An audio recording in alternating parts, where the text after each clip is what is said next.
waa tradekeeni labaad live-ka ee aan qaadanay maanta oo taariikhda ay tahay 18 September. sida arkaysaan sel baa ugu jirnaa gold, asalkeena waa 27 bib, TB-geena waa 55 bib, tradekana waa 2RR.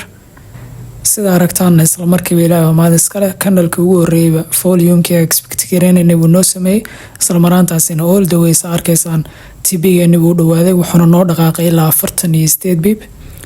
new kanal noo furmay, isagana TB-ga naga saaray. sida aragtaan tradekeena hore waxaan ka helnay 28 bib, sida arkaysaan tradekana full target oo 55 bib aan helnay, taasoo ka dhigan inuu tradekana tradekeena shanaad ee asbuucan qaadanay dhammaantoodna alxamdulillah aan profit ka helnay.